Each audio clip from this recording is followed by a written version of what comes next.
Hello, and welcome back to our Toy Story Marathon, where I am once again being joined by... Me! FG! Last week, we watched the first movie, and it went well. There was a possibility that we did a Halo, and she watched it and didn't want to watch the rest, but thankfully, that didn't happen. And now, we're ready to watch the second one, which I am extremely excited to do. More excited to watch Toy Story 2 than I am to watch Toy Story 3. Would you like to inform everybody as to why that is? I didn't like Toy Story 2. As a child, I watched it once, declared I hated the movie, and never watched it again. Which is interesting because people fiercely argue about whether it's Toy Story 2 or 3 that's the best film in the series. I am firmly in the camp of 3 being the best, but that's not to diminish my love for Toy Story 2, because I can make a case for all 3 being the best, but 2 or 3 can easily trade punches with each other, which just makes it all the more interesting for me to hear you say that you did not like it, because nobody says that except my dad, but he only hates this movie because he hates Kelsey Grammer. Who's Kelsey Grammer? Good question. I don't know. Well, I mean, he's the guy who plays the prospector in this movie, but I don't know what he's done other than that, but... It's this one guy's fault. You've teased me about this since we started talking about doing this back in June when we went to go see Lightyear, and then again when we streamed Halo in August. And now, I'm gonna find out why you didn't like Toy Story 2, and if your impressions have changed at all as time has passed. So... Well, I know there's an airport scene in this, and I like planes, so... Are you ready to get the show on the road? Yeah. Alright, 3, 2, 1, go. I closed the movie. You did what? I hit the spacebar and it didn't play! It just closed the entire window! That's a neat trick. Alright, let's try again. 3, 2, 1, go. So I mentioned last time about how I miss the old Disney logo. Same's true here, but Toy Story 2's VHS opening is the one I have the most vivid memories of. It had the advertisement for California Adventure, Emperor's New Groove, which I still haven't seen. I've seen the trailer for it. You've never seen Emperor's New Groove? No, I've seen the trailer a million times. Oh my god, this is a crime! It always played before it played on the Toy Story 2 VHS, but I've never seen the movie. We need to watch that movie. I love that movie. And of course, it also played the Monsters Inc. teaser trailer. We gotta watch Emperor's New Groove. We also have to watch Mary Poppins 2 at some point. There are many things which we need to see. So here's, I can guarantee you didn't have this book, but here's something that I had. I had a book called My Adventures in Toy Story 2, where basically what it was that my uncle and my aunt bought it as a birthday present for me. And what they do is that you give them your personal information, they write you into the story of the movie. So basically it would be like, Trevor, Woody, and Buzz jumped onto Bullseye and yada yada yada. It's like, it's the plot of the movie, except you're there. It's literally an OC insert into the movie. It's kind of I'm watching the intro, and I'm thinking I remember what happened. Oh, with why you didn't like this movie? You know why I think I didn't like this movie? Why? Because I think it made me just want to go watch a Lightyear movie, like a Buzz Lightyear movie, which I think is exactly what I did. Because they had the Buzz Lightyear direct-to-DVD movie out at this time. So to make sure I understood you correctly, the reason you didn't like Toy Story 2 is because you wanted to watch the Buzz Lightyear movie instead? I think this movie... Yeah! I think I just got annoyed that Buzz Lightyear wasn't the main focus. This is the most disappointing anime plot twist I've ever heard. Oh, by the way, I watched the first 2 episodes of My Hero Academia. You watched the first season of My Hero Academia? That is not... I said first 2 episodes. God, My Hero Academia is a great show. How did you like the first 2 episodes? They did not do much to captivate me. Yeah, it starts out very slow. It gets real. It actually has faster pacing than most shonen anime. Be glad you're not watching Dragon Ball Z. Or any Dragon Ball show for that matter. Oh, it's a Z! So here's a question I'd like to pose to you. You are a video game developer responsible for creating the actual Buzz Lightyear video game.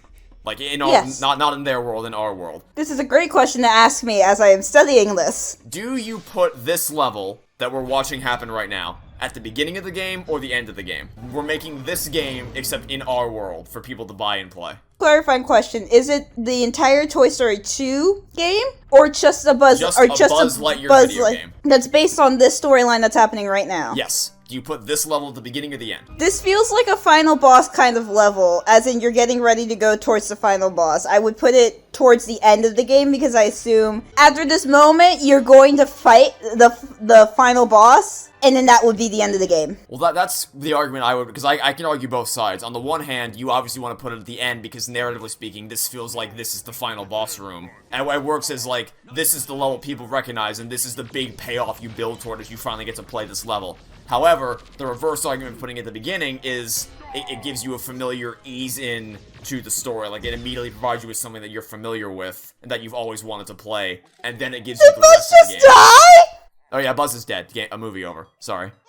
Game over. Is this why you were asking me? I was asking you because I was just curious. Like, I was thinking about this. If this were a real game, I would put it at the end. You as the developer have to choose whether you put it at the beginning or the end, because nothing else makes sense. It's either... I can see the argument for putting it at the beginning, depending on where you want the story to go after this point, because I can see a story from that point onward. It's a scene from the first movie. I think it more fits at the end, just from vibes. By the way, imagine playing a fast-paced 3D action game with that controller. Rex was pushing the D-pad when he said the jump button. It's a 3D game and you're using the D-pad and jumping. You'll be sitting around a campfire with... I've seen this meme. Many people have. And have you considered that because Buzz called them schmoes, that means he's really dumb and stupid? No, he's just ignorant. He's still learning vocabulary. He'll get there one day. I'm understand that, because so many people don't. Hey look, Bo Peep. Oh, Mrs. Potato Head! Also known as Estelle Harris, also known as Estelle Costanza. Still don't know who that is. You do Seinfeld, George's mom.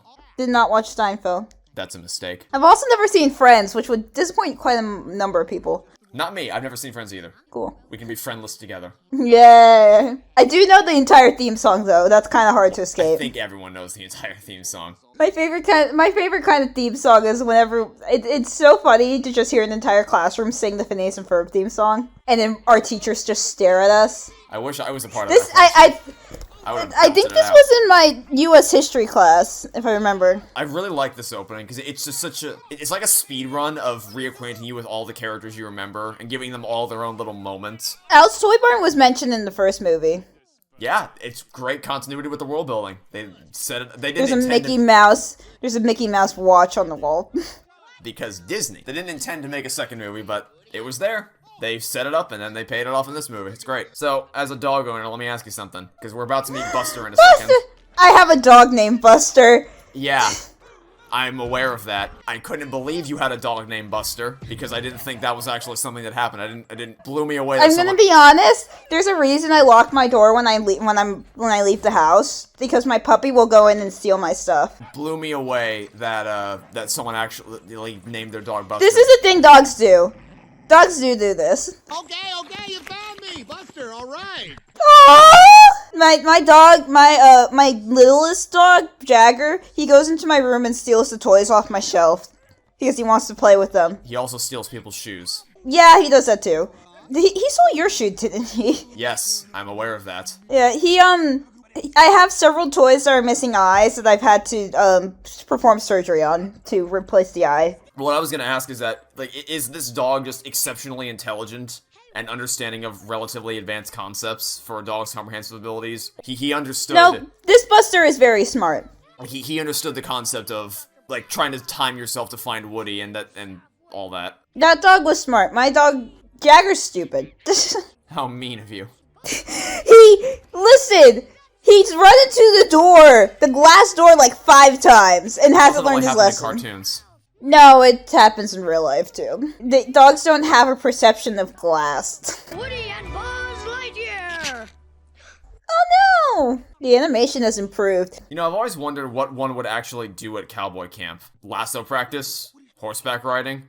Oh, it'd mostly be, cowboy camp would mostly be learning to ride a horse, learning how to do cattle ranching, learning how to work on a farm. Have you actually been to one of these things? I know what a cowboy does, because I've been out to a ranch before. No, I mean, like, an actual cowboy summer camp, because No, I wasn't allowed to go sleepaway summer camp as a kid. You know, let me look up If I look up cowboy camp, what am I gonna get? Cowboy camp. Let's see. Cowboy camping is simply sleeping without a shelter. You'll still... Well, that's not helpful to me at all. That's not what I want. Oh yeah, you don't have a tent when you're a cowboy. That's definitely not what he wants to do. That's not... This isn't summer camp. This is what high schools do to torture students too lazy to write an essay as an alternative. I had fun at Pisgah. I really believe if more people understood how easy that essay was to write, nobody would have actually gone to Pisgah. I wouldn't have written the essay. I feel so bad for you. I would have rather gone on a trip for a few days than write an essay. I literally wrote that thing in one day. It's the easiest thing I've ever written. Is this a nightmare? He just looked dead. Actually, you know what should have been the first clue? The fact they were playing with all aces for some reason. I'm glad you picked up on that. That is the first tip-off that something's not right here. But I also like that Woody's sniper consists of a bunch of arms in the trash can pulling him down because his ripped arm is what's giving him fears of anxiety right now. You know, movies always show characters shooting straight up in their bed after a nightmare. I've never done that. It doesn't happen. That's just a movie trope. I've been shocked awake from terrible dreams before, but it never caused me to move. Yeah, no, in real life, when you wake up from, like, something that's shocking, you never actually bolt up. That's just something that's made up by media, or by cinema. Usually, you just, like, your eyes open, you're like, gasp. That's usually it. There's no, like, bodily... You can't really, like, force yourself, like, shock yourself awake like that. That doesn't happen. Yeah, it's pretty accurate to what happened to me whenever I would do that. Yard sale. Yard sale? Did you guys ever have a yard sale when you were growing up? No. Yeah, me either. My family would always just donate stuff. Me too. We would donate our stuff to a consignment place. A bunch of toys and clothes. One nice little story. I had a drivable electric red car, but I outgrew it, and so we donated it. And I kid you not, the day we brought it in, there was a father there who was like Arnold Schwarzenegger in Jingle All the Way, who had been looking all over the place for a car like that for his kid. So it was like serendipitous that he was there right when we dropped it off. It looked like a dream come true for him that he finally found this thing that he wanted for his kid. Everything in that box is worth only 25 cents. That's a steal, because there's a jigsaw puzzle in that box. Yeah, I saw that. Let me look up how much a 30-piece jigsaw puzzle would cost. $17.90, like, yeah, so $17.90 is what it costs. So adjust for inflation, that's like $10 back then? Yeah, it's still a steal. So casual. So elegant. This is a very well-trained dog. Yes, he is. If I get a dog, I don't know if I'll be able to train him this well, but I would. If I get a dog, I mean get a dog we're in Chicago. Though I may end up getting a cat. See, if you get a cat, you would actually be able to keep him out when I visit. Because cats don't scare me. Even though I'm allergic to them, they can't really do anything to me. Sweetie, I'm slipping. No, Izzy! By the way, it's great that if you stop and break a scene down like this, all the little details add up to make complete sense, because... This is so much more detailed than the last one. Something you might say is, well, why didn't Buster go back for him? But you can actually hear him in a second barking erratically, hence why Andy's mom says, Buster, quiet down, because Buster's actively trying to get back outside to pick up Woody. Aww. Buster! Yeah, right there. You can hear him frantically barking to try to get back outside. Andy's mom's about to make up for her gross negligence of putting Molly in the front seat in the last movie. Or trade.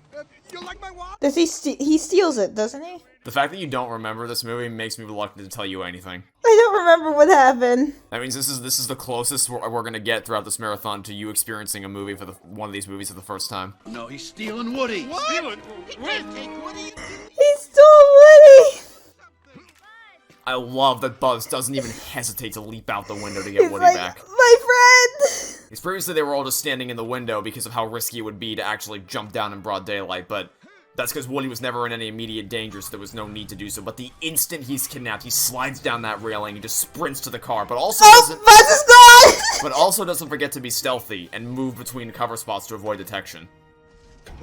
And of course, he wouldn't actually be able to, because that's not a sturdy surface to stand on like, it's not as sturdy of a surface as a moving truck, so combine that with losing your grip to trying to lift open the truck, that's gonna send you flying. Character-wise, plot-wise, it's all so tight. Toy Story 2 is fantastic. Well, and I'm thoroughly disappointed by the reasons why you didn't. I was expecting something a lot more interesting than I wanted to watch. I was too, I'm going to be honest. There must be another reason, though. Also, I like that there's Cheetos inside Al's bag. And apparently the trunk of his car, too. I didn't even see that before. If you look quick, there's... The more I think about it, I think the reason may have just been I didn't like Woody. Really? See, that's a more interesting twist, but also one that confuses me more. It confuses me, too, because he's not a bad character. He's a very well thought out character, actually. Woody got kidnapped. Wood-napped. Toy-napped? I don't know. Imagine being that good at an Etch-a-Sketch. Have you tried to use those things before? Yeah. They're impossible. They're actually impossible. How do you spell FBI? Crimes. How do you spell FBI? How long do you think it took Buzz to walk back to the house? I do not know, but what I was gonna say is, remember that movie called Lightyear, where they did this scene where Buzz is hiding around the corner trying to think? Except in that movie, he was an actual asshole, but here he's polite and respectful to the others. I also love, like, he's actually smart. He spelled out the license plate with blocks as soon as he got back so he wouldn't forget. And he single-handedly cracks the code. I love smart characters. I miss the days when characters were allowed to be intelligent and solve problems and deduce things. God, man, it's a chicken! Instead of all their successes being handed to them on a silver platter. I sense rage at a specific movie. I don't know what you're talking about. Gonna make me big bucks. Get it? Because he's a chicken. Bark, bark, bark. Bark. Bark. You'll have to look quick here, but in case you need yet another reason why Al sucks, when Woody goes up to the window, look down at the parking lot real quick. He's managed to take up not just one, but 2 handicap spaces. And the entrance. It's not like parking was limited, he's just, like, the whole lot's open. He's just like, I don't care. On the way to work. And then he does it again seconds later when he drives across the street. Look at that. You have to be actively trying to be an asshole to do this. You don't accidentally park like that twice in a row. Hello? Anybody there? Oh, hi. Every time they introduce a new character, it's perfect. We could stop the movie right here. And I guarantee you already have an understanding of Jesse and Buzz Bullseye's personality. Like, you don't forget this scene. This is such a great introduction for her. I don't remember this scene. Well, that's because you were a very small child who wanted to watch the Buzz Lightyear movie. But for those of you who didn't want to watch the Buzz Lightyear movie, you don't forget. And the more I think about it, the more I think I just wanted Buzz to come back. And so every moment that Buzz wasn't on screen, I was annoyed. That is the most fascinating explanation for not liking Toy Story 2. You're not gonna forget that through the leg shot where you can see her contagious bullying smile. Everyone knows your name, Woody. The amount of times I would quote her enunciation of Woody. She's such a memorable character, and she's only been on screen for about a minute. Okay, so I want you to look very closely here. It's pretty subtle, I must admit. What you are looking at here is billions of dollars that Disney is just fucking sitting on and doing absolutely nothing with. Oh, merchandise-wise? I don't understand, like, do you know how much money they would have made if they actually sold this stuff? I guarantee you I would have bought some of it. Not all of it, obviously, because I don't have millions of dollars laying around, but I definitely would have at least put some of the stuff on my Christmas list as a kid, and bought whatever else I could find as an adult.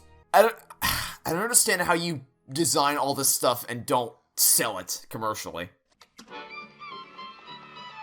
I've remembered something. Ooh, a new development. So 2 of my classmates here are very big Ace Attorney fans. I'm not sure I like where this is going. One of these people is my roommate. I still don't know that I like where this is going.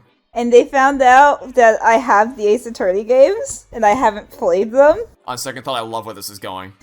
My roommate has made it her mission to get me to play the games before we leave London. Your roommate is the best person in the world. I demand that I know who this person is right now. They are doing God's work. You know how often my parents would say to me, you know, back in my day, we had to get up and walk to the TV to change the channel. It is true, though. Nowadays, everything's voice activated. And if we have to change the channel, we can just open the guide and go right back. You know, we don't have to actually scroll through all the channels in a row. That's implying that I actually regularly browse the TV guide. I really only ever do that if I'm in a hotel just desperately hoping there's something that I can actually put on the TV that I would want to watch. My remembrance of watching TV was sprinting from the couch to go to the bathroom during the commercial breaks while I'm with my sister and trying desperately to get back before the commercial break ended. Even as a kid, I'd never had to do that. I just had TiVo, so it was all recorded.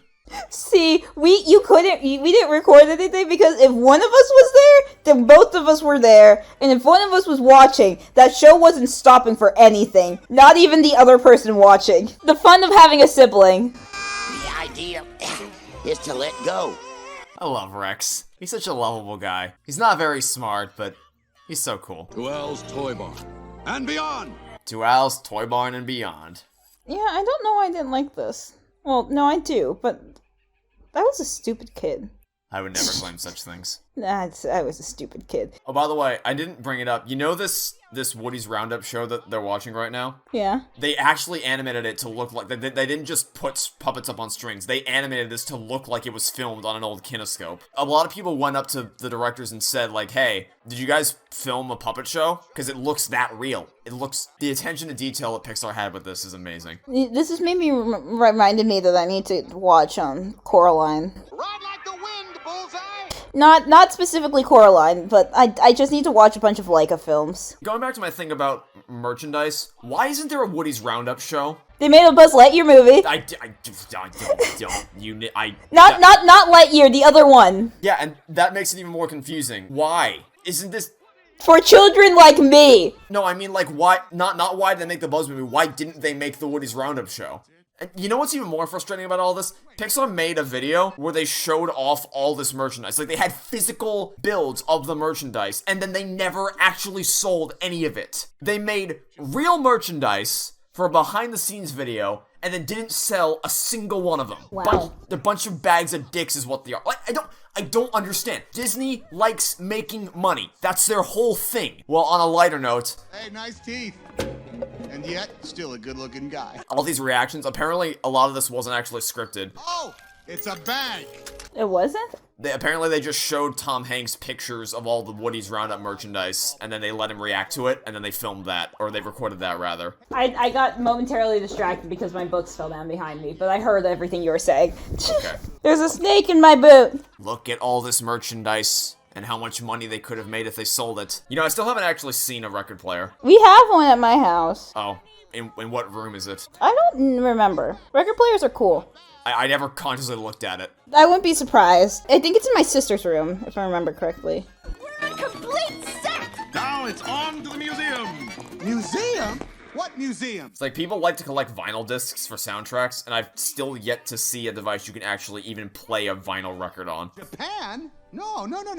I was real. I was in shock about Japan. Well, they said the word Japan and it snapped you to attention. No, that they were getting sold to a museum. I can't do storage again, I just can't! Jesse. I won't go back in the dark! Joan Cusack's vocals here and the animation equals such a convincing performance. I love that she's nervously playing with her hair in this shot right here. You'd think it'd be jarring to see her do such a complete 180 this fast in terms of her demeanor, but they sell it completely. Is it because you're damaged? Since you've seen this, I can say this. If you pay very close attention to every word that Stinky Pete is saying, you'll see that there's a double meaning to all of his lines. From the outset, he's always... Isn't he just like a master manipulator? Yeah, that's the thing. If you really listen to his lines, there's two layers to all of his sentences. He's from the beginning, he's already working to subtly manipulate him into doing what he wants. Slowly. It's not overt, and it doesn't happen right away. It's just a slow build-up to the big reveal. And now, the main... See how I mentioned Estelle Costanza from Seinfeld earlier? They also got Wayne Knight from Seinfeld to voice Al. No! His arm! Where's his arm? Turns out a lot of people were apparently afraid of tearing off Woody's arm. Like, people at the studio were debating whether they should actually do it, because I guess they thought it would be too scary for kids to watch the main character lose his arm.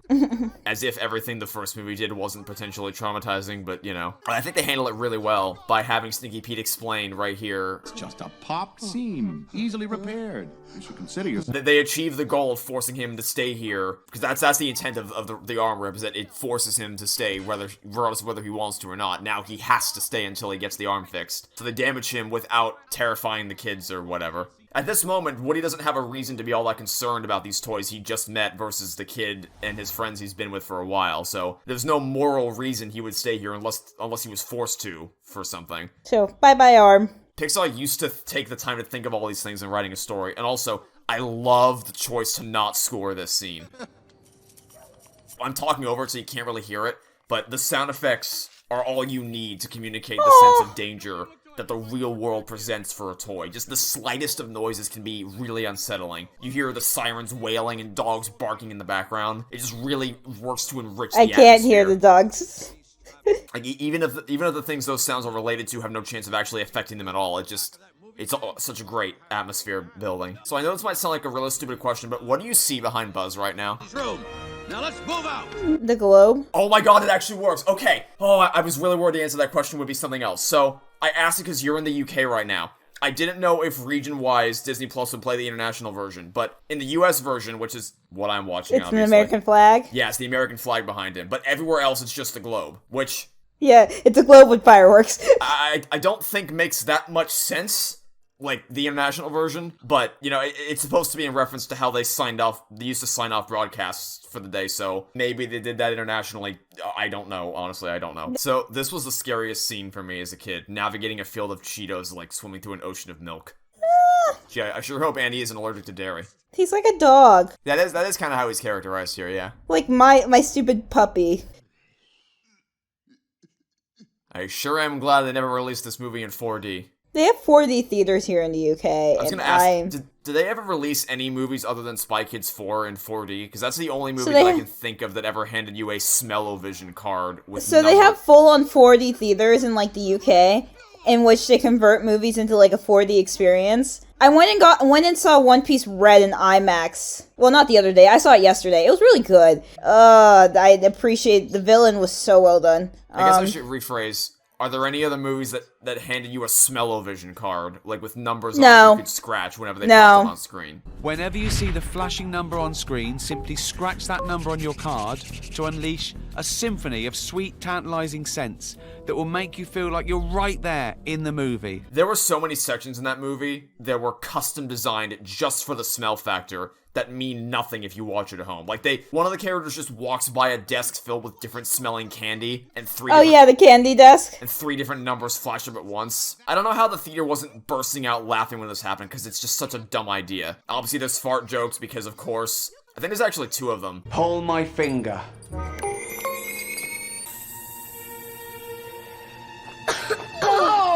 It just makes me laugh. And then the last one is like Junie sticks his sister's finger up her nose and she wipes it off on his shirt and then the stupid number beeps. It's the most distracting thing in the world. Like, it's supposed to add to the immersion because you can smell what the characters are smelling, but you know what's... But the numbers are not immersive. Well, I was gonna say is like, you know what's even more distracting than not being able to smell what the characters are smelling? Fumbling around with a card in a dark theater, holding a coin in your hand, trying to see which number you need to scratch as a giant dot keeps popping up reminding you you're watching a film. Also, I forgot that they tried to do a No Way Home, where they bring back the original stars from the trilogy. That they bring back Carmen and Junie for that movie. Except it didn't work out that well. I can't wait for Spy Kids 5, Quantumania. Wait, is there a Spy Kid in Quantumania? No, I'm making a joke because a lot of people have been pointing out that the CGI and the costumes looked like they were ripped right out of Spy Kids 3. Oh yeah, I saw that comparison. It's I saw the trailer. I think Kang looks great. It's not exactly an unfounded comparison to make. It's because there are 3 of them now. So now that he can do realistically, the outfits don't look anything alike, but I see the comparison and I think it's hilarious. Ooh. So, you remember this scene? It's got Buzz there. Yeah. You know what scene I do? I remember the ending scene of this. Not the ending scene. I remember when they get into the toy store and they have that, whole chase around the toy store. I have no other way to describe this scene than ingenious. It's such a brilliant plan to cross the street, because, like, there's no other way for them to get across without being spotted or flattened. And it's impossible to miss traffic cones in the road, and it gives the drivers plenty of time to react. Or do that. Well, they reacted enough to not hit them, is what I mean. Plus, like, even if The cap! Like, even after they get out of the car, after that little accident they got into, their immediate reaction is going to be checking to make sure the other driver's okay and to make sure, and like, taking care of insurance and inspecting damage and all that. So they're not going to be worried about traffic cones in the road. Potato Head, no. He's okay. He didn't even see it! Nothing to see here. And they have no idea what just happened. That went well! No clue as to... look at the... If you look at the left side of the screen, you can see the fight happening between the two people in the car. I saw it. She's yelling at the guy. They're accidentally on the wrong side of the road. There was something about this character that I remember being told, but I don't remember what it was. He's Jerry from Jerry's Game. It's the same model. Oh, yeah. And the reason why is because this scene nearly gave the producers a heart attack, because originally they were going to just have Al do the cleaning job. But then they realized, wait, that makes no sense at all. He's a collector, not a handyman, because you see back then Pixar actually cared about things making sense in the movies. They clearly don't do that anymore. I still haven't figured out what movie you're attacking. Yeah, no clue. I don't know what you're talking. I have no clue what you're talking about. But then they realized that they needed another character, so they just used Jerry from their short from the lake. We need another character. I know. Let's use Jerry. Did you watch Luca? Now that I think about it. Yeah, I've seen every Pixar movie. I enjoyed Luca. I remember my parents were just randomly watching it. I was like, I'll just watch like the first 10 minutes and go to bed, and I ended up staying for the entire movie. It hooked me in it hooked me. Yeah, I mean, I actually got kind of emotional on the final scene. It's a really good time. I like the ending. It was so good. Have I mentioned that I love that Rex is a gamer? Yes, I think so. You'd expect him to be the laughingstock of the group, but they never actually make fun of him for playing games. He's the nerd. In fact, in the beginning, Buzz even encourages him. You'll get him He's next like, time, Rex. Here's some tips. Some really bad tips. Buzz is a great character, and he's really smart. We kind of talked over it, but he figures out how to trigger the automatic door. Yeah.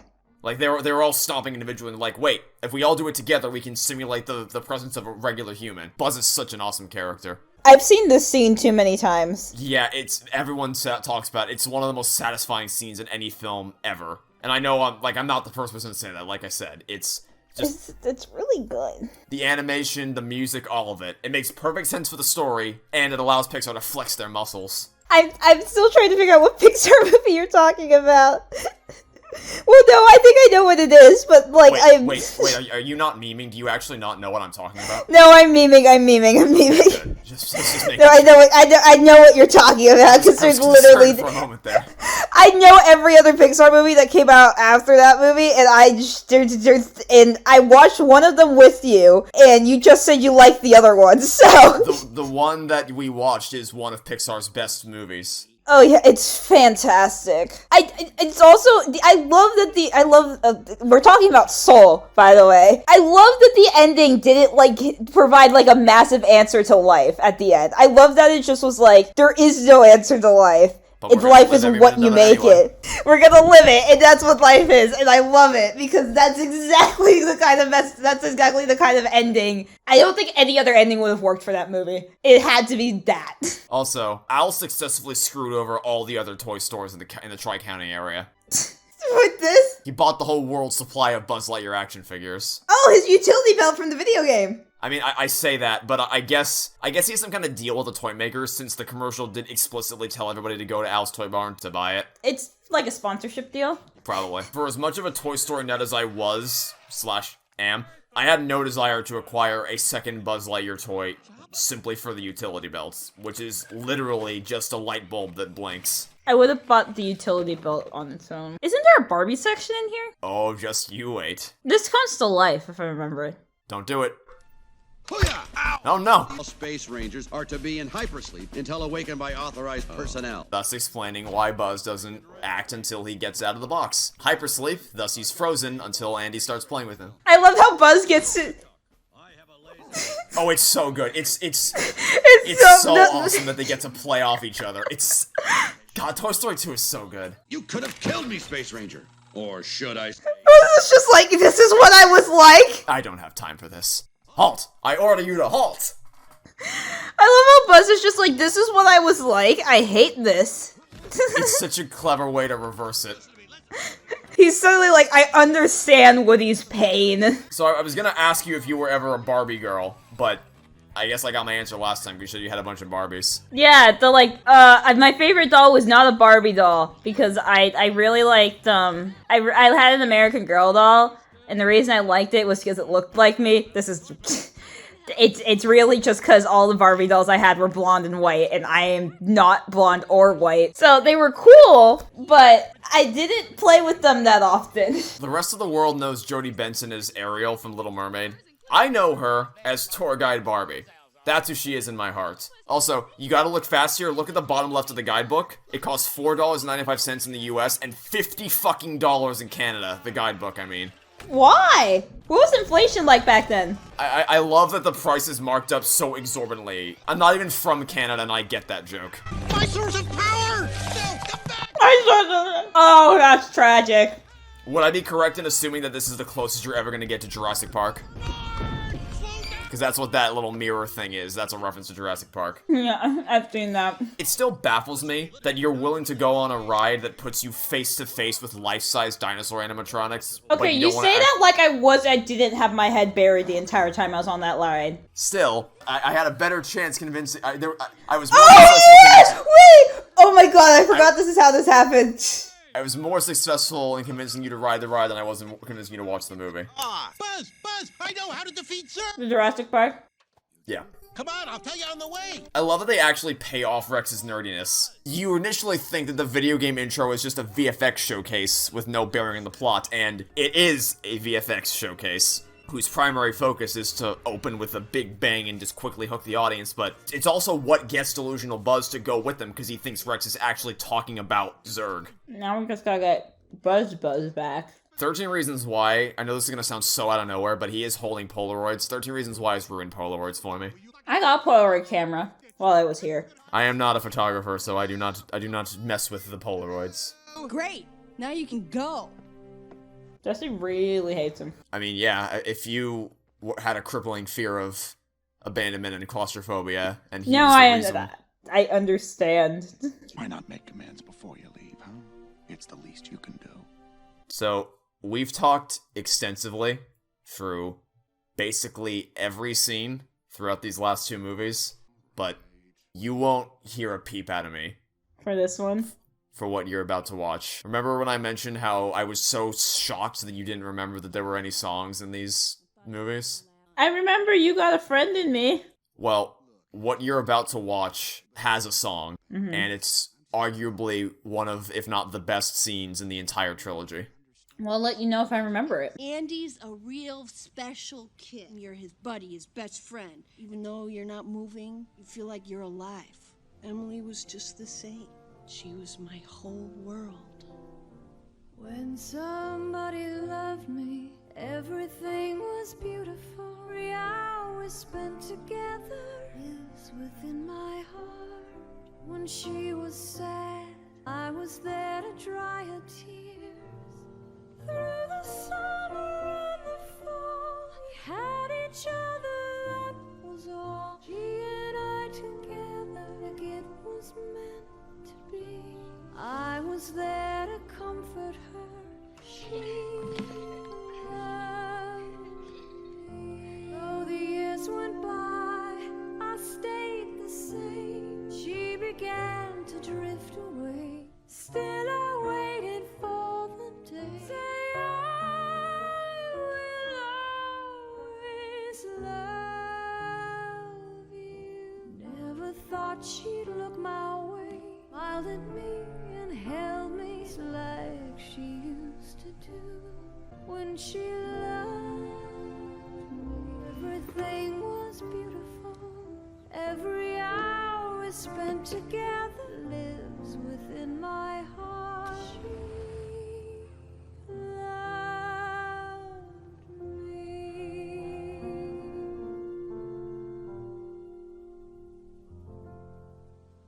It leaves me speechless every time. You never forget kids like Emily or Andy, but they forget you. There's almost no words that can properly express how phenomenal that scene is. It's one of the most effective sequences in any film I have ever seen. From the little details like the dust gathering on Jesse over the years to big things like having Emily pull Jesse out from underneath the bed, give her that one last bit of hope and raise the hopes high before crushing them like a grape. They bring your emotions up high and then drag them down low. It's what makes it work so well. Andy's growing up, and there's nothing you can do about it. He's just like, do you really think Andy's gonna take you to college? That's a great setup for the third movie, but in regards to Jesse's scene, it was great. Nobody watches this and tells me, it's just a dumb little movie for kids. No, nobody. You can't watch that and tell me that this is just some stupid kids movie. It's so much more than that. I have to really, there's not many stupid kids movies out there. Even kids movies that I don't like, I wouldn't accuse of just being stupid kids movies. They're just, badly done movies. Like, I don't think anybody who makes a kids movie sets out with the intention of being like, I'm gonna make a crap movie because our audience is just dumb, stupid babies. Like, nobody does that. Woody. There's even Cheetos on his desk. How many Cheetos does he own? I don't know. Like, I've never looked this closely in the background of all the scenes. Like, what kind of colossal Slaven oaf is Al to have Cheetos littering every corner of his life? They're like hidden Mickeys. Can you count all the Cheetos in Toy Story 2? How many hidden Mickeys have there been? Oh god, millions. I have no idea. And like those ones, those were on documents that were probably somewhat important for his company. Like, look at them. Were there like 7 Cheetos there? Buzz, you gotta get out. I believe in you. I think we're gonna get one more. Oh wait, there's one under the desk. There were Cheetos in the bag earlier. There were Cheetos in the trunk of his car. There's on his desk. Below the desk right there on the right side of the screen. Why are you such a slob? Some people are just like this, and it disturbs me. Since I got my own place, I've realized how much of a clean freak I can be. By the way, this one of Buzz's best scenes. It might be my favorite. We still gotta... Oh! I was gonna say it might be my favorite Buzz scene, but because he does even more awesome things later. I can't choose. But Buzz is just too awesome in Toy Story 2. My favorite Buzz scene is it's from this movie actually. It's when he fights Zurg. I love this. Not only does he immediately figure out the fastest way to catch up to Al, based purely on the toys available on the shelves around him with slinging up to the top using the trampoline and the zip line. Also, there's Al, back at it again, being a dickish, not only a dickish parker, but a dickish driver. What trickery did he pull when he was a teenager to pass his driving test? Oh, that works. Oh, that's what I was gonna say earlier. Buzz, he not only figured out how to catch up to Al, but he came up with a backup plan to trigger the door. Buzz he's so smart. He's such a smart character. Dun dun dun! Hey Pixar, why didn't the actual Zurg toy you made have a Zurg vision in the back of it? Did it not? It did not. I can't. It doesn't feel that hard to make to do that. Is Zurg faster than Buzz? I do not believe so. But he has wheels. Yeah, but they're not gonna be that fast. There's a Cheeto in the car! Look, there was a Cheeto stuck between the seats in the car. Is this Buzz stupid? Nah, he's not stupid, He's not stupid, he's Buzz from last movie. But actually, that's kind of what I like. He's not exactly the same as him. They not only develop in different ways, like this Buzz doesn't reach the same conclusion that the Buzz in the first movie does, but his personality is also just slightly different. Like, obviously, the main thing they want you to use to tell the difference between them is the fact that his helmet's shut and he has the utility belt, but even his personality-wise, there are some differences also. Again, is he a bit more arrogant? He's taking up the entire entrance and he's covering both handicap spots because he's an asshole. And thinking about it, he was parked straight, like parallel outside of Andy's house. What a miracle job that must have been to be parked so straight. You know what? I just realized I never thought about this before. You know how all the front parking spots were empty earlier and they're still empty now? Yeah. It's probably because all the people who live here have realized how wildly dangerous this lunatic is, and that they've elected to park, like, 3 states away, so that their cars don't get destroyed by him. That's a nice little detail I hadn't really considered before. Oh my god. Like, I know I keep saying it, but the more you think about these 3 movies, the more sense they make. For some reason, I'm sure. No, you're not! Quick, help me prop up Vegetable Man. Vegetable Man. You moron. I love the Tony Stark nicknames he gives people. Like he called Ham Slotted Pig earlier. Come on, we've got no time to lose. Everyone. See, if the Utility Buzz toy had this, it would have been an instant buy. A rope? I thought you owned them all. I owned them all except for the Utility Buzz toy, because I'm like, what's the point? I don't need 2 buzzes. You should buy one now, just to do a toy review. I'm not turning into that kind of channel. But you know what? Out of genuine curiosity, I'm gonna look up on eBay. Oh, never mind. eBay servers are down. Fantastic. I was gonna look up how. I'll put it in the video. Do you want me to see if the UK eBay servers are up? You know what? Sure. Give it a go. Check to see if you can. There's more Cheetos! Look! There's more Cheetos underneath the couch! I swear we can make this a minigame at this point. Like, take a shot every time you find a Cheeto in Al's apartment. What I was gonna say is, I was gonna go to eBay to check how much the utility belt Buzz Lightyear would cost nowadays. I'm guessing like $500 on eBay. A pre-owned one is 500? That's about what I thought. I might be the world's biggest Toy Story nut, and I'm not willing to pay that much money for one of these toys. Like, collectors are crazy. Oh, they released a utility belt for the Lightyear movie. Of course they did. Hey, do you like how the toys from the Lightyear movie don't actually look anything like the character design from the movie? Sorry, let me rephrase that. I haven't looked at... Let me rephrase that. They look exactly like the character design from the movie, which makes sense, but it does not make sense that this Buzz Lightyear doesn't look anything like he does in the movie, if it's supposed to be an in-universe movie. That was a that coincidence. It follows logically that the elevator would be running as frequently as it is to be able to get them up to the top floor, because we saw in the last scene that Al is packing, so he's going to be constantly moving, like going up and down to transfer boxes of merchandise between his apartment and his car. And there's more Cheetos back there! I'm gonna start actively looking for these little orange pricks. I think there might have been Cheetos in like every single apartment scene so far. Look, but behind, on the left side of the screen, is more Cheetos right there. And then I get more underneath the dresser. I know this seems like such a dumb thing to fixate on, but like, surely you must see how ridiculous it is that there's this many Cheetos strewn about all over the place, right? There shouldn't be that. It's unsanitary. By the way, do you like how the characters are actually moving with a sense of liveliness? Because they're animated, so they're allowed to be that expressive with their movements. Instead of just walking like regular humans would. Wait, no! No, wait, this is about to get fucked up. Because of Buzz, isn't it? I don't like where this is going! Tell me if you see any Cheetos, Potato Head. Time for my favorite joke in the movie. But I don't want to. It's so good. The timing is genuinely perfect. Timing is everything in comedy. And they picked the perfect moment to cut away to them charge. To cut away from them. To cut away to them. I'm going to hate what's about to happen, but it also makes so much sense. To cut away to them charging towards the vent with Rex. It's just enough room for the audience to process what he said and then immediately pay it off. Oh, and so begins. They're leaving. And so begins the string of clips that I've used. Oh, hi, Buzz! In my videos. Hold on! I am Buzz. Who's the real Buzz? I am! The one without the utility belt. Mimic my every move. Such a clever way to resolve the conflict. Who's the real Buzz? Like, there's no need for the stupid, tell me something only the real Buzz would know. It's like, just, and here's my foot, too. It's just, I know what I did last movie, so I'm gonna make him do the same thing. And just in case, I'm gonna show you Andy's name on my boot. You mean it's a yes? There's no need for some drawn-out, stupid scene. Your Majesty. What? What did he tell him? He said he's a code 546, but we didn't actually hear what he said explicitly. He said, Your Majesty! Yeah. I was the star. See, now look, see, that's me.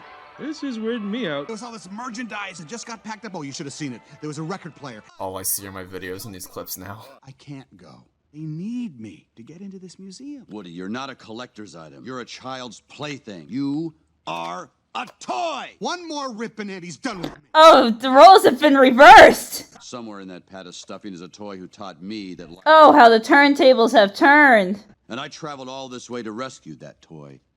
Because I believed him. Well, you wasted your time.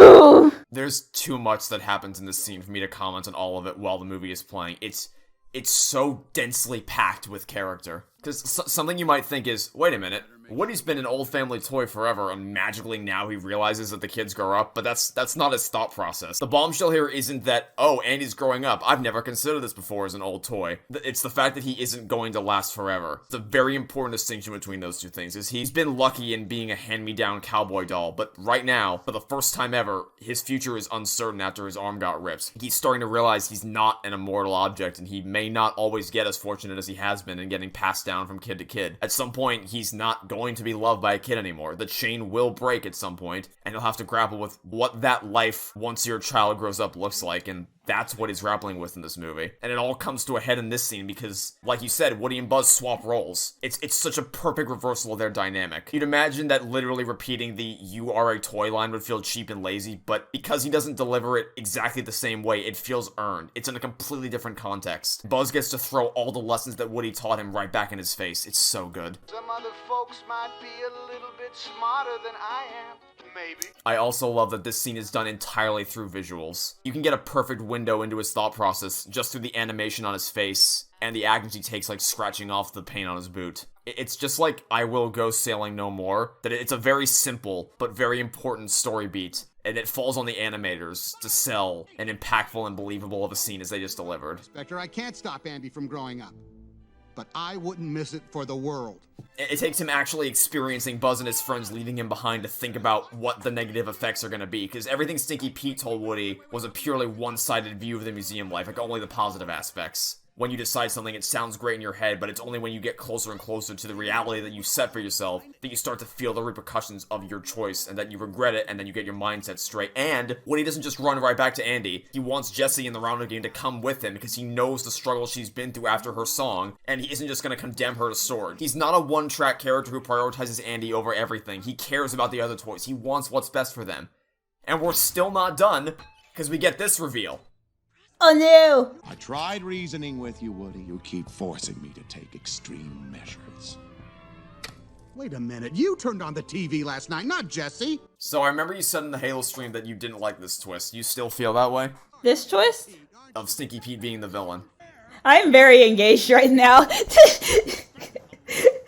On a dime store shelf, watching every other toy be sold. Finally, my waiting has paid off, and no hand-me-down cowboy doll is gonna mess it up for me now.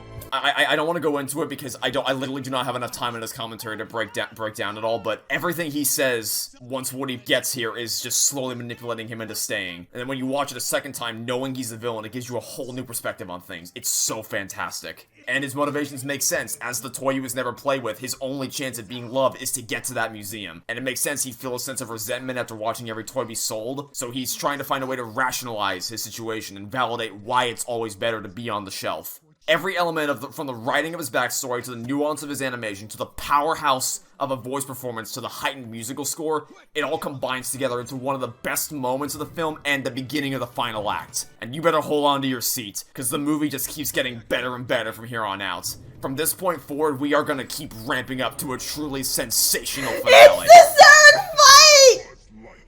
I remember this fight! Remember when I mentioned earlier that the Buzz video game sets up Delusional Buzz joining the party? Well, it also sets up this battle, which is legitimately a million times better than the embarrassing 1v1s that Buzz has with Zurg and Lightyear. You have both members actually using the full suite of their abilities, as opposed to the crap that film throws at you where Zurg literally forgets he has a thruster pack most of the fight. Come on, Ryan. Come on, Ryan. Oh! It's amazing how it doesn't have anything to do with Woody right now, and yet you're still invested. And it's not our Buzz, and it doesn't have anything to do with Woody, and you still care about it. It's remarkable how quickly they get you invested in this. And I also like, it's great that the only one who cares is Rex, because obviously everybody else here is thinking about, yeah, cool, they're LARPing. Why do I give a shit? Woody's in danger. We gotta go help him. They're LARPing. We need to rescue Woody. But Rex actually bonded with Delusional Buzz during the adventure, so he's the one to care about this. And of course, he's gonna care about defeating Zurg. Wait, this is gonna kill my...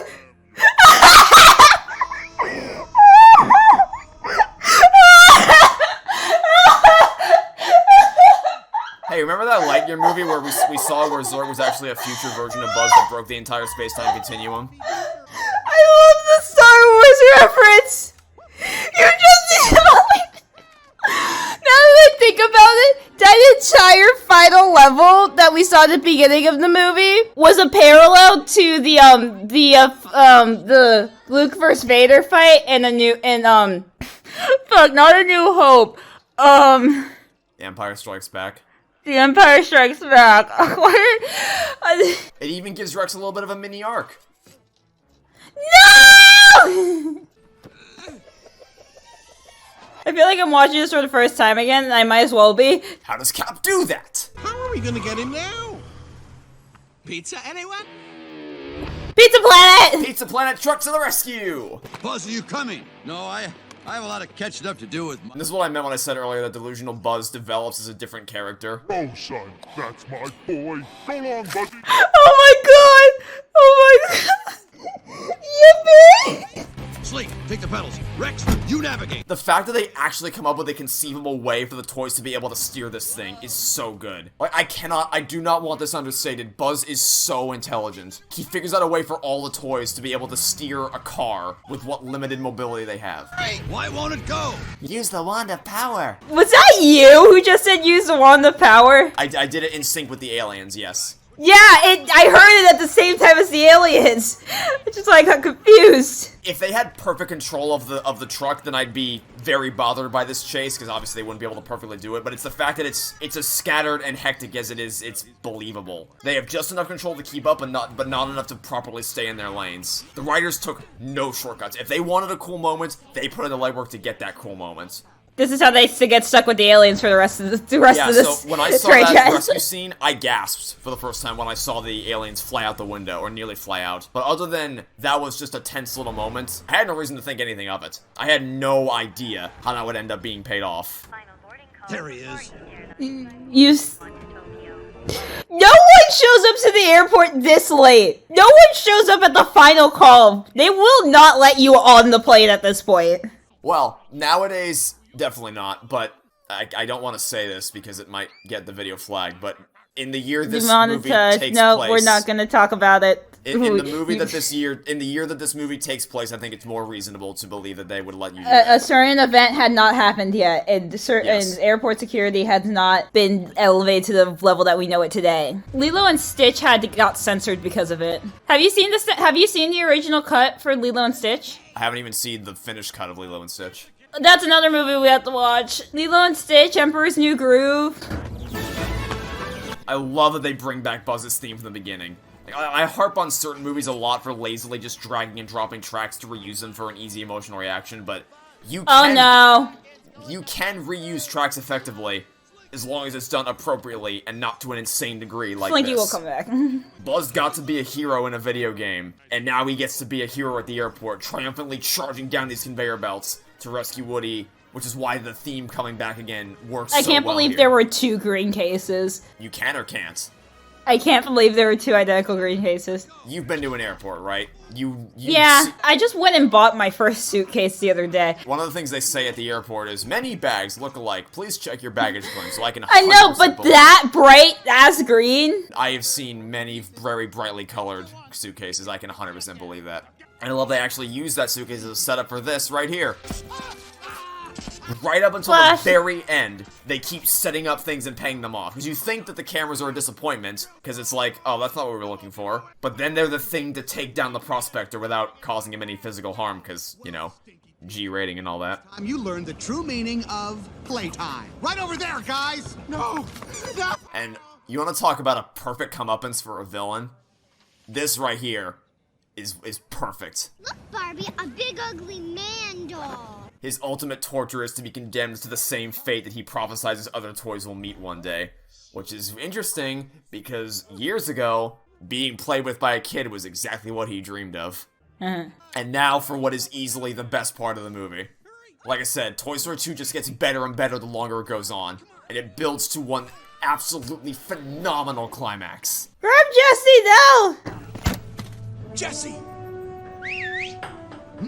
Come on, Buzz. Ride like the wind, Bullseye! This is how you reuse music effectively. It's the same track that played during the final episode of Woody's Roundup. You know what? Speaking of reusing music effectively, you can really get away with that when something has such an iconic theme and you can remix it in so many different ways. Yeah, because like they didn't just drag it and drop it. They brought in the biggest orchestra they could with a full suite of instruments to bring this movie home for one final act, because this is Woody's finest hour. It's what we've been building up to the whole time. There was a One Piece Red. Throughout that movie, they were constantly making use of the main One Piece theme at like moments of like incredible energy highs and plot relevance. it wasn't like the same track over and over again. The track was like progressively becoming more and more grandiose to like when in the final battle scene, it was like a full-on orchestra of the theme, and I was in love with it. Yeah, there's a lot of things that do that. They do that in the Ori games, they do that in the Halo games. Also, what a great joke. It meant nothing to me as a kid because I wasn't exactly jumping on airplanes all the time, and I had no understanding of the airport process. But as an adult, the guy carelessly chucking luggage all over the place, especially one that literally has fragile written on it. It's like, yep, that makes sense. That's pretty accurate to airport baggage security, especially in this time period. I rewatched this specific part of the movie just so many times as a kid. It's such an incredible climax, and this is a great way to pull the rug out from under the audience. It's the promise of, oh, they have time, a few more bags coming in, and then, nope. The door just slams shut, and the whirring up sound effect of the engine amplifies that building sense of dread the viewer feels after that door slams shut. You sure about this? No! Let's go! This plane should not be allowed to take off. Some alarm is going off in the cockpit right now, telling them they should not take off. Again, security measures have changed significantly. No, it's not a security measure. It's, the plane can't pressurize properly because it's not completely sealed. In that case, it makes sense for it to just shut itself. Yeah. And this is the peak of the action right here. The highest the stakes have ever been, and it takes that epic, hopeful Woody's finest hour theme and that just makes it sound even more dramatic somehow, and a lot more daunting as he dangles over that tarmac. And you know what? It brings the whole movie to a poetic close. Well, then let's find out together! The cliffhanger that pinged them for all those years in the show is paid off with that epic pull-string lasso swing, so they can finally bring Woody's finest hour to a satisfying close and give them the finale to Woody's Roundup that they always wanted. Like, you don't often get me wanting to stand up and cheer at movies, but that final swing is such a triumphant moment that it would 100%. And there's a plane landing. There's a plane landing. Let's go home. And somehow Andy never realized they were God. And Andy's leaving for cowboy camp any minute. This will be the first year I miss cowboy camp, all because of my stupid hat. Hey, Woody, ready to go to cowboy camp? Andy's back! He's back early from cowboy camp! Cowboy camp, cowboy camp, Cowboy camp? cowboy camp! Somehow Andy never realized they were God. Hey, Woody. Woody? Welcome home, Andy. Aww. Oh, wow, new toys! And you know what? They even explain how they get back to the house. Everything about this movie just makes sense. Like, imagine being, like, because they show that they drove the Imagine being this couple waking up with your morning coffee and then stepping outside, seeing an airport baggage cart in your driveway. What the fuck is this doing right here? Like they're doing right now? Like, that's what I mean. Imagine being them waking up and seeing that. The arm might have come off. Oh, and I didn't mention in the heat of the moment, but yeah, Woody's arm ripped again because the cleaner said he's for display only. Handle him too much, he's not gonna last, which is why Andy has to patch him up again here. And it validates that Andy won't just throw him away because his arm is ripped. He cares about him too much for that. And Andy knows how to write his name correctly now. Well, I just wanted to say you're right. He just wasn't gonna bring him to a camp where he could sustain even more damage until he had the time to fix him. I must go. Just trying to flirt. That critter needs help! It's nice to see Jesse feel a sense of joy and hope in the care for a new kid. For the first time in a long while to feel that sense of hope. It's such a stupid joke, but it's so, God, it's so funny as an adult. Welcome to Al's Toy Barn. Hey Al, maybe don't steal kids' toys, you actual piece of shit. And learn how to park your car better, and also stop leaving Cheetos all over the goddamn place. Seriously, we didn't count, but I swear to you, every single apartment scene there was a Cheeto somewhere. I've never actually stopped to count them or just try to look for them, but there was way more there than I thought there would be. And you know, they didn't need to give Rex a mini arc, but they did it anyway, and it's such a nice touch. Wheezy, you're fixed. The shark looked in the toy box and found me an extra squeaker. In fact, I think I feel... As if this movie couldn't get any better, we close it with a big band orchestral cover of... You've got a friend in me. Robert Goulet's voice. I'm stunned you recognize that. No, I have subtitles on. Oh, never mind. Not only is it an awesome song, it's one last payoff for Wheezy, because he got a squeaker all fixed up and now he can sing his heart out. Aww. You still worried? About Andy? Nah, it'll be fun while it lasts. I'm proud of you, cowboy. Besides, when it all ends, I'll have old Buzz Lightyear to keep me company. For infinity and beyond. It's some of the best dialogue Pixar has ever written. Oh, the Barbie girls! Never fails to make me smile. They really closed out this movie with a bang.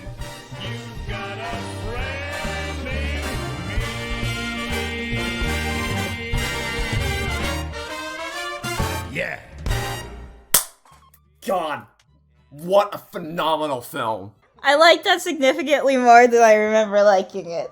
I am so happy to hear that. Do you see now why I was so baffled when you said you didn't like this movie? Yeah, I'm baffled. Yeah.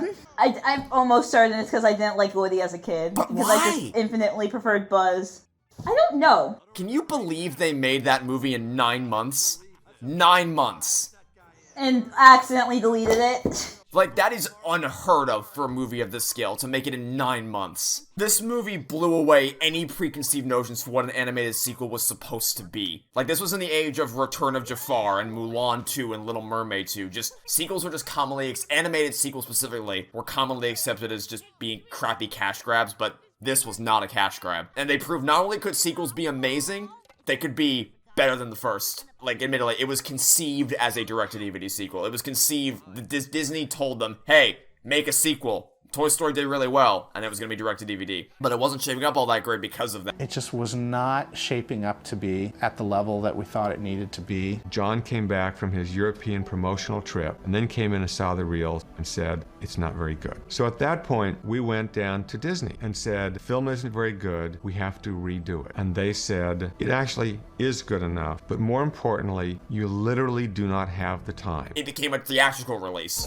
So, the creative team of writers, they pulled out all the stops. They threw out the old script to rewrite it and then remake the entire movie 9 months. And god damn it, it's such a phenomenal movie. It's not a stupid, worthless cash grab. There was emotional power and meaning that went into making this story. Everybody that made this movie deserves a standing ovation.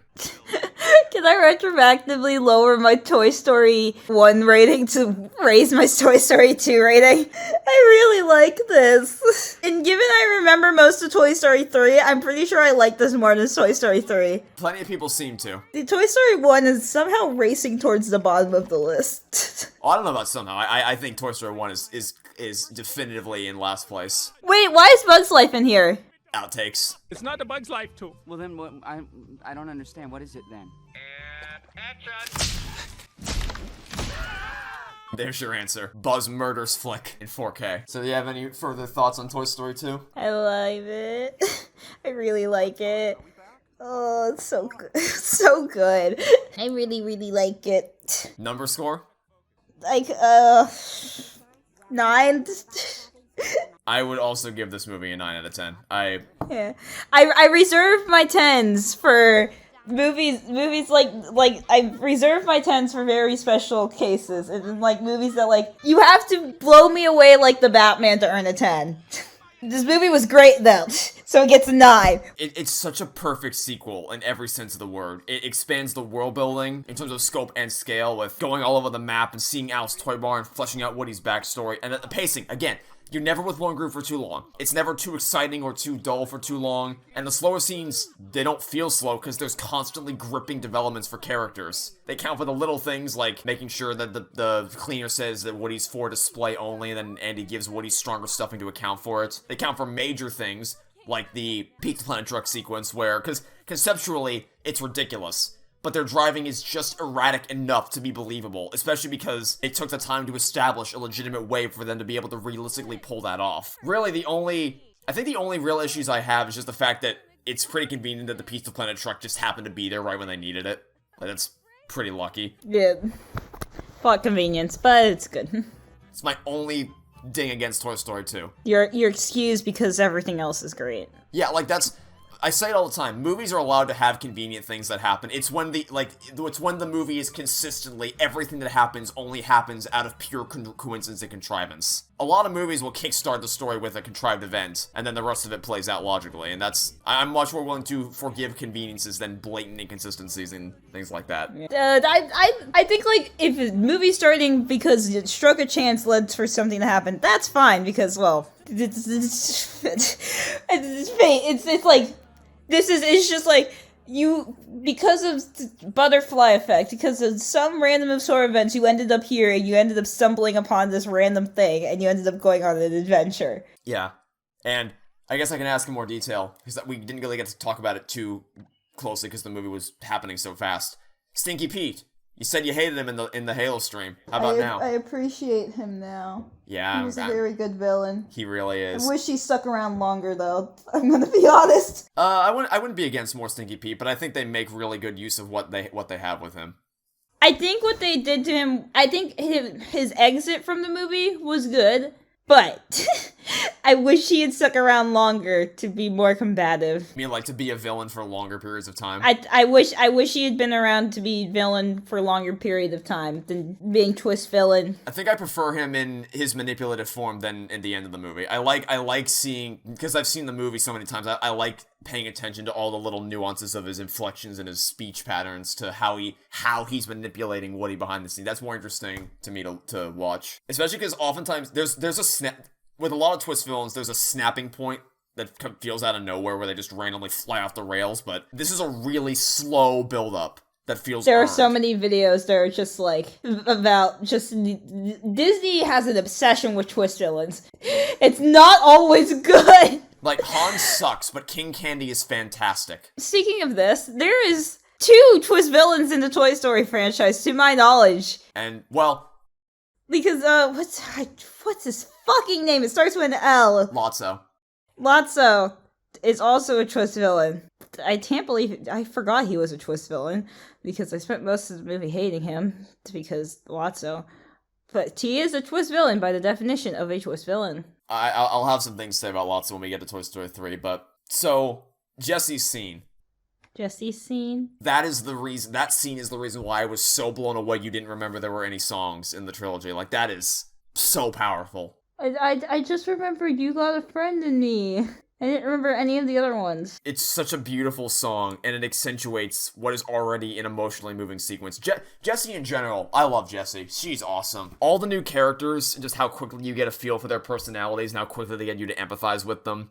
And even Wheezy. Wheezy plays such a small role, but you still immediately feel immensely bad for the guy. And, man, this is Buzz's movie to shine. This is Buzz's movie. I love how they handle Buzz with all the smart things he does of deducing the mystery and every plan he comes up with along the way, improvising on the fly to rescue Woody. And of course, Woody's development, how it works to test his loyalty and reinforcing his relationship with Buzz and Andy and why he cares about them so much. I don't really want to go too in-depth because I went over some of it early and there's too much to talk about now, but he's faced with a difficult situation that's very tempting and logical, but he still stands by his core morals at the end of the day. All it took was just a glimpse at the love he was throwing away. And Buzz, I love that Buzz is the one to break him. No one else could do it. The only one of them that could actually get through to him would be Buzz. And it works because he's the one that Woody taught, and now he's relearning the lessons that were reflected back onto him. And you mentioned how they reversed roles. There's even elements of how Buzz lost his arm in the first movie, and then Woody lost his arm in this movie, in terms of how they swapped roles this time around. Yeah.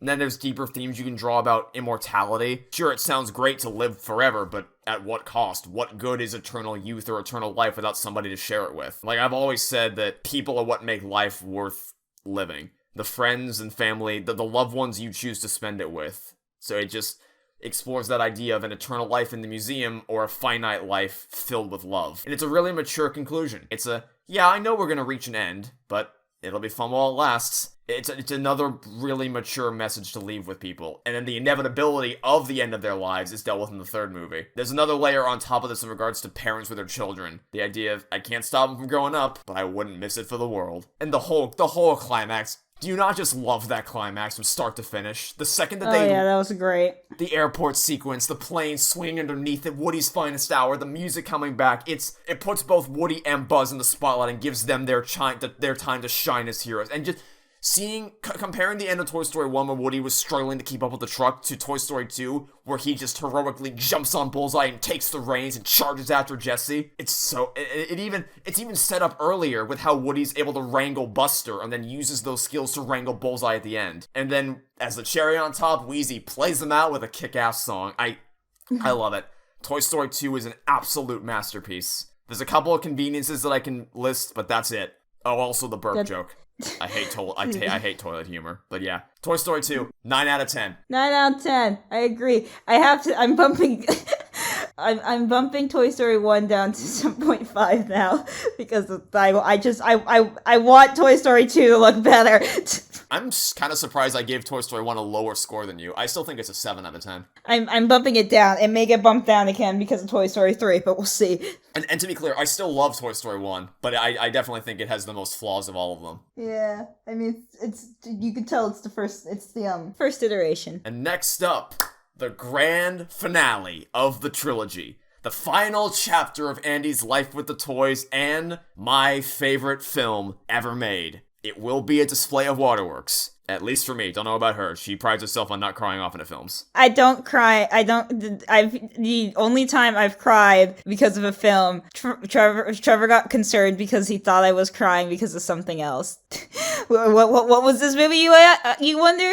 It was Digimon Last Evolution Kizuna. That was my childhood movie, and I cried because it was over, and I was really upset because the ending was... It was the message of at some point you have to let go of childhood, and but you still have the memories. I was crying my fucking eyes out as a freaking isolated first year in college who was really feeling that at the moment. That was my experience with that. I've never been able to watch Toy Story 3 without getting at least a little teary-eyed. But the thing is, I might try to hold back, if only for the fact that when you cry, it doesn't sound good in a recording, but I might not be able to control myself, so we'll have to wait and see. But all of that and more next time. Any closing words? I really like this film. And I could not be happier to hear that you did. Thanks for watching, and I hope to see you next week for our Toy Story 3 commentary. Goodbye! Bye-bye!